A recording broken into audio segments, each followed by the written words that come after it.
Continuing discussion and analysis following the Jamaica Labour Party's annual conference just concluded at the national arena. And I want to go to this issue of an announcement the Prime Minister had made in relation to a grant that's going to be provided. But before that, Daniel, I didn't allow you to comment on the election results if you... I think it's a weather vane. Whether you want to spin it or not, you want to look at what's the sentiment coming from the population. And I believe the results indicated what the weather vane would be.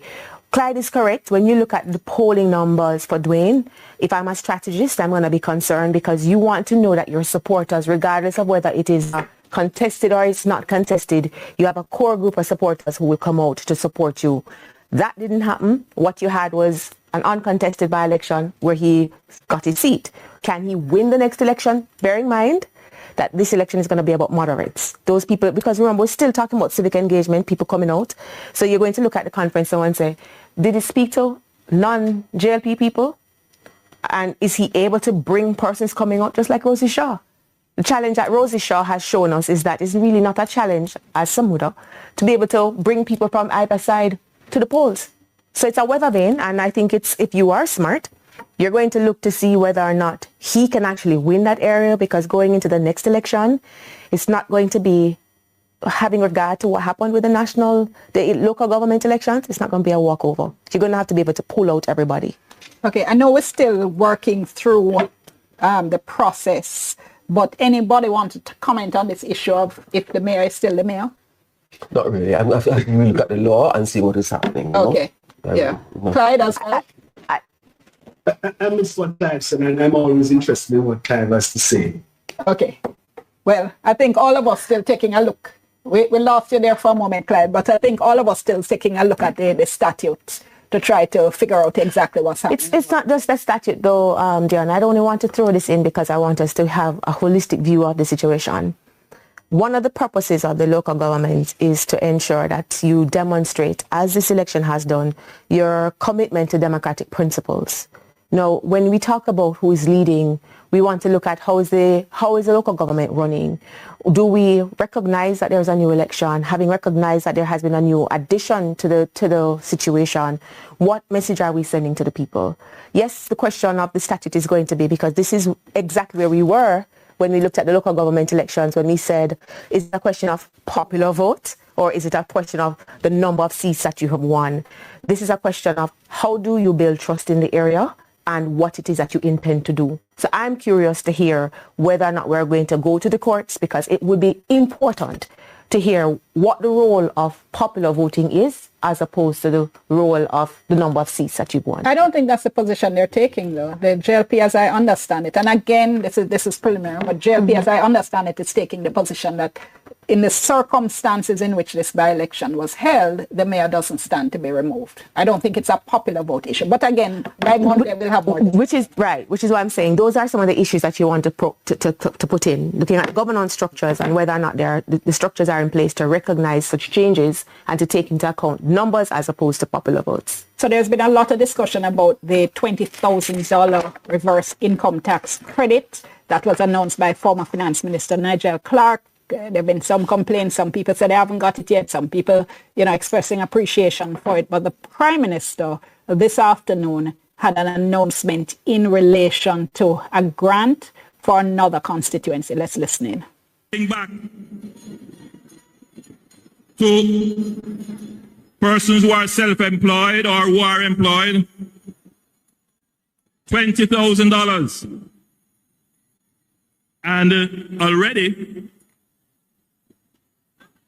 we have given, when we make the payment coming up this week, 290,000 Jamaicans would have received the benefit of the reverse income tax credit. 290,000 to be specific. 290,912 Jamaicans have received cash back in their hands. When has that ever happened in the history of Jamaica? Okay, so he did go on, the Prime Minister did go on to say that, well, let me back up a little bit and remind viewers that in terms of this reverse income tax credit, what had been initially announced was that people who pay income tax, as the Prime Minister said, whether you're self-employed or you're employed by somebody, you pay income tax and you earn less than $3 million, you would be eligible. You can apply for and basically get back $20,000 out of the tax you've been paying. But the Prime Minister announced this afternoon, he said there are a lot of people who don't fall into these categories, who also aren't registered, say with PATH, with the social pension, with any of these government programs. Now, again, previous announcements had always been that to qualify, when I say always, by the former finance minister, to qualify for these various, what should I call it, grants from the government, you have to be at some way registered in the system. What the Prime Minister announced this afternoon is that people who aren't registered in any of these programs can apply. He said there will be a needs assessment done, meaning people ask you, you know, how much money you have, where you live, where you have, things like that.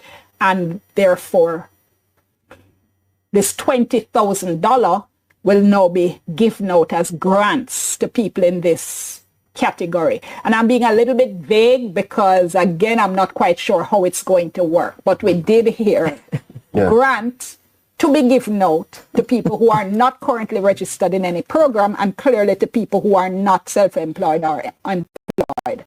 So very creative. What? Okay. Because they want to bring people in. Mm-hmm. So what they're doing is providing this grant, persons to sign up, provide certain information and so on, so you get them actually into the formal system. You know, so it is, and of course you know that the government is anxious about ensuring that persons are within the formal system and paying their share. And so they say, you want the benefit? Okay, fine. But come and let me know what's happening with you and so on and so forth, so you don't remain in the kind of underground, if you will. Okay, so you look at it as a way of increasing registration, which the Prime Minister did say, bringing people into the formal system, rather than finding a way to give out $20,000 to people who otherwise wouldn't qualify for the $20,000. It's a win-win, really. Coming bearing in mind the election year, it's a win-win. Okay. So here's some money. Yes. At the end of the day. Heard you there, Clyde. Bonus slush. Straight bonus slush. It will bring corruption. That's my take on it. Bonus slush. Tell me why you say it will bring corruption. Who decides who is going to get? Who decides what weight to give to various things? Who will be the persons choosing these people? Will they be politicians or will they be civil servants, technocrats? In Jamaica, history has been politicians get their hands into these kinds of arrangements to further their narrow political interests. I disagree fundamentally with using taxpayers' money in the way that the Prime Minister announced for persons who are on the outskirts, who are not sought to become part of the legitimate system in the country. An election is pending, and they're going to hand out these $20,000 bonus slush. In my opinion, using tax dollars to finance the JLP's election campaign in terms of goodness. That's my take. Daniel? I smell an election.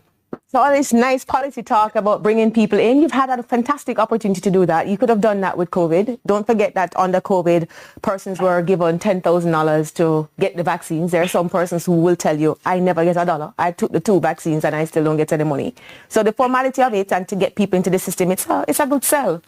What it really is, it's another mechanism to give persons a feel-good, some money for the election. Ultimately, what you're going to get is the question, what has the government done for you? The answer, we'll give you $20,000. You get tax rebate. Did you hear the Prime Minister's comment? When have you the cash back? Cash back. JPS, rebate.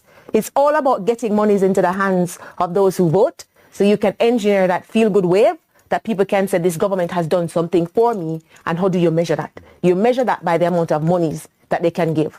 Yes, you are going to have that question. I join with Clyde on the issues of governance and how it's going to be done. Is it another means of being able to have a greater pool of funds for government personnel to decide how to give it, when to give it, where to give it? You have a small window We spoke about when the election is going to be called, whether it is September, we know budget read in April. Where is it going to be that you're going to have the dynamics to set up the entire system to ensure there's transparency and accountability for the distribution of this grant?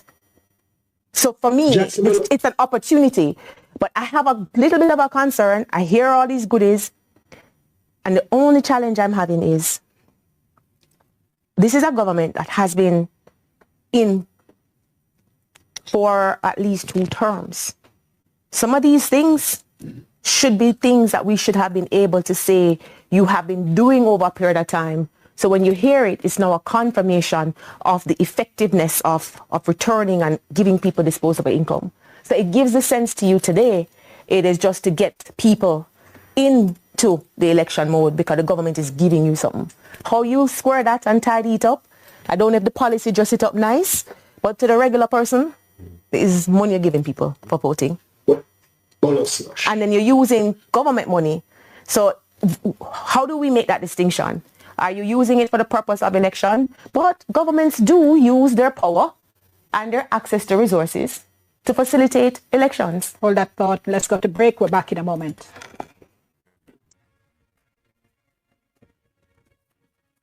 So much for staying with us. We continue with our analysis and discussion of the Prime Minister's speech at the Jamaica Labour Party's annual conference just ended. Now, let me just say a little bit of apology before I ask this question, because I know it don't look so apprehensive. Well, we don't know.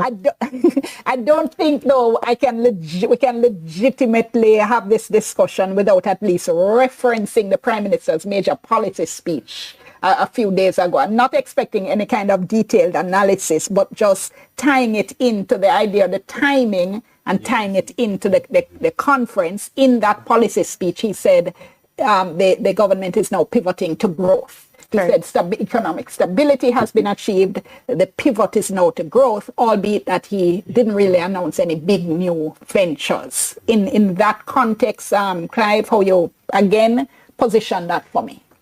Well, quite frankly, I was wondering why I had that meeting to announce these things, you know. Person saying, well, wait until the budget and so on to say this is what you're doing. But Clay was sending a message, or wait until today to do all of that spirits, you know, to say, well, this is what we plan to do. We're going to get growth and so on.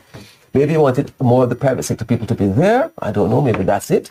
But I think maybe it was a kind of warming you up. I don't know why that was necessary. And I think what they did, especially today, though, interestingly, is that they positioned the speakers. If you notice, all the speakers were doing achievements, not him. So clearly it was a relay. It doesn't understand. Go deep, send a message, and then I'll announce those things. All right, and I will wrap up and say, these are the things that are coming. As to what he spoke about earlier on, yes, well, fine, but I'm not sure why that was really necessary. I'm really not sure. Yeah, Daniel. When you pivot, if you listen to the conversation, it was most about getting people to feel that the economy was doing well. Remember now, we've heard all of this macroeconomic thing. Everybody here, we're doing well. We have this money, we have that amount of reserves. But the regular, ordinary Jamaican who go to KFC and Popeyes, they're concerned. They're looking at the salary and they have the light bill to pay. They're not seeing an increase in their income. You are not getting a 200% increase like the parliamentarians. How do you make it work? The position for the government now through that policy announcement is to say, we're doing so well, we can make it happen for you. Why did he have it with the private sector? He wants them to understand that there is going to be growth. This is happening. This is now, I'm drawing on your resources, drawing on your support. We want to get monies into the hands of the people. So we're making them feel inclusive. It is part of economic, how the politicians, how the government wants the people to feel that the economy is doing well. You heard me mention at the top, disposable income. That's what it's about. It's about getting monies into the hands of the individuals, regular Jamaicans, so they feel that the economy is doing well. So you see it as a way, just before I go to Clyde then, of macro framing, because as I said, there really weren't any new announcements made, more than so. So a kind of macro framing to say, hey, the economy is doing much better, to set the stage for the announcements made today. Right, we've been complaining. Everyone has been saying, how you mean the economy is doing well and I can't afford it? My salary is the same. My cost of living is high. We don't have enough disposable income. We don't have, not now go on for we. How do you make me feel like something going on for me? You tell me that this is pivoting, money going to trickle down to you now. We've always heard about the trickling down, but the pipe never looked like it to turn on. So now we're showing you that, man, you can't go catch something. This is what it's doing. It's telling the people that it is coming to you. Whether it is going to get to the people who need it the most, whether it's going to get and change the wave of the popular vote and how people feel about the government in the context where there is that stench of you have done this for yourself, all of you have simply been a part of a process where you have made life better for yourself and the rest of us have been left to suffer. Maybe it's attempting to change that narrative to say, no man, we're not making to suffer. See something here. Clyde? I pick up from where Daniel left off. It is an attempt by the Prime Minister and the Jamaica Labour Party to change a narrative that there is great growth in the economy, people not feeling it. And I want to just do a little historical juxtaposition. In the 1960s, the country benefited from, I think it was average 6% economic growth in GDP each year for an extended period of time. Might have been more than 6 points, but the best growth we have had.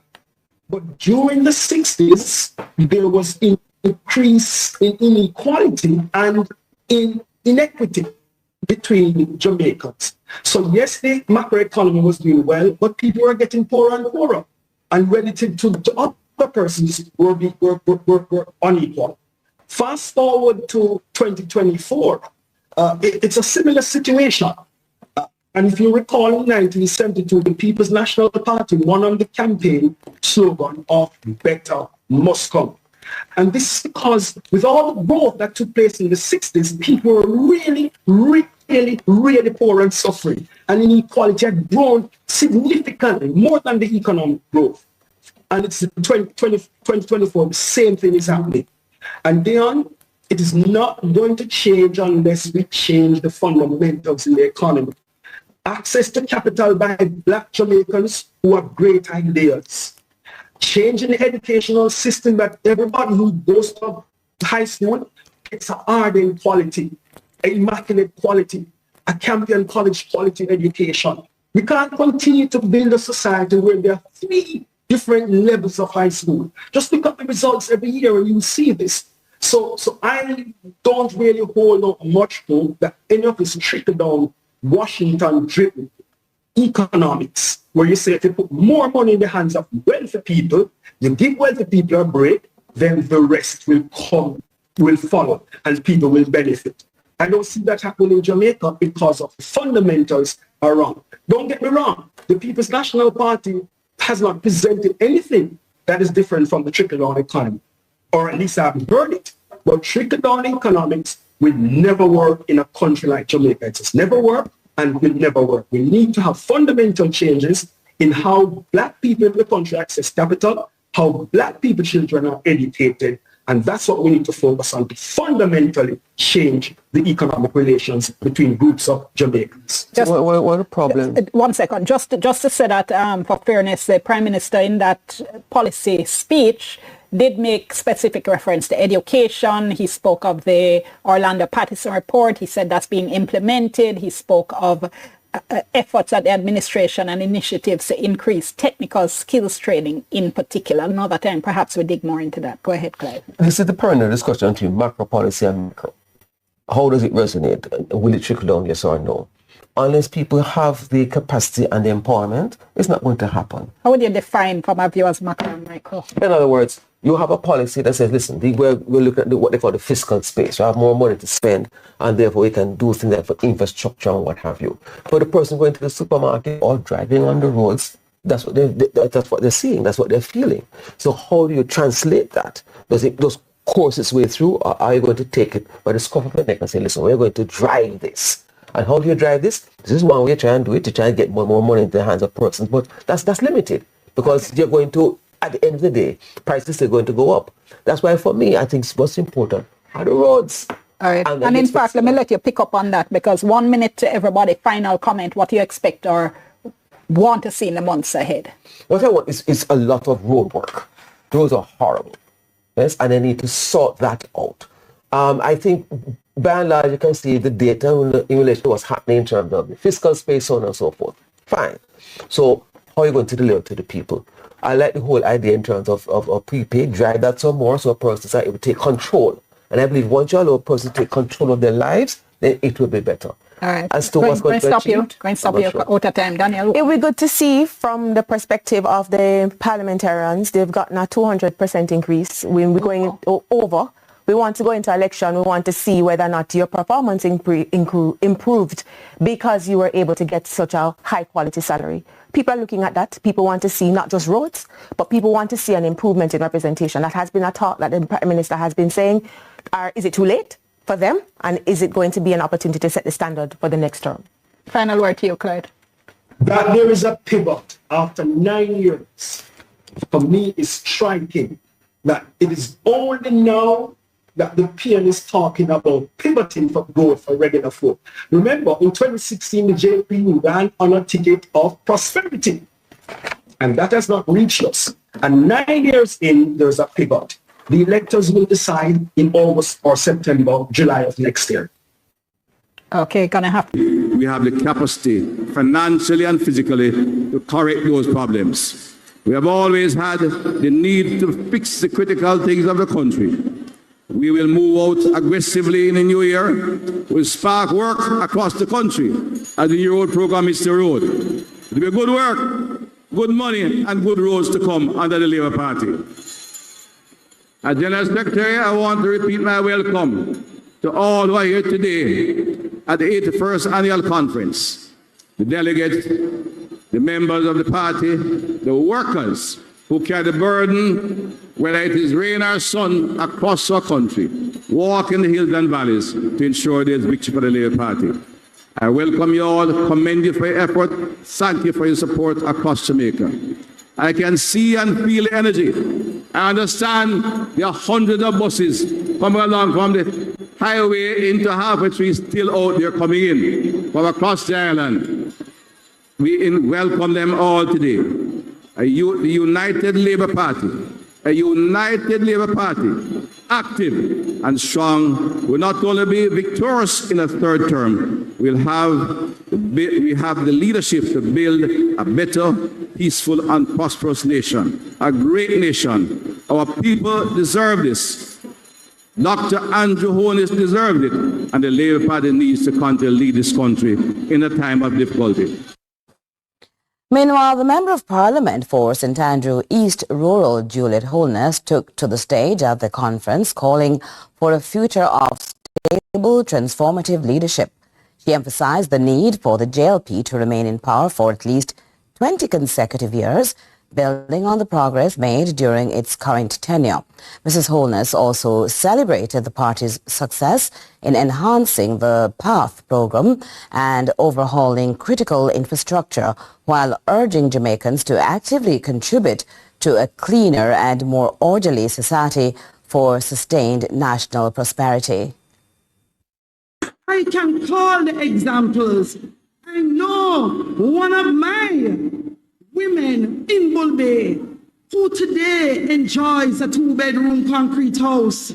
You know, in your rural communities, women who are farmers who are doing very, very well because of the policies of this government.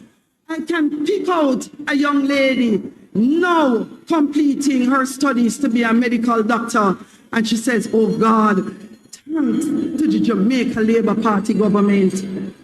This Jamaica Labour Party understands that our women are key to our families, our communities, our society, and ultimately Jamaica. Labourite, we not stop promote women. We not stop pick them up. We not stop training them.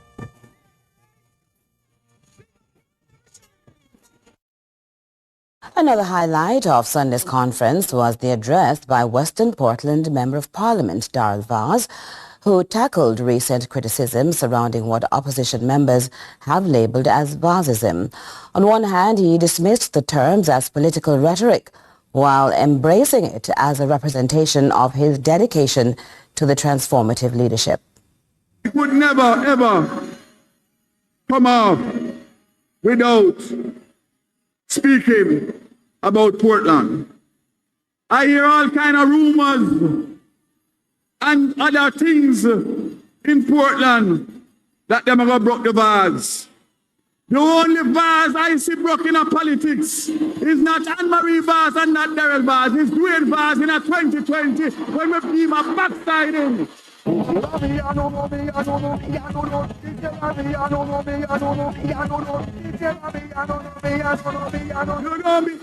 I don't put my mouth around and talk.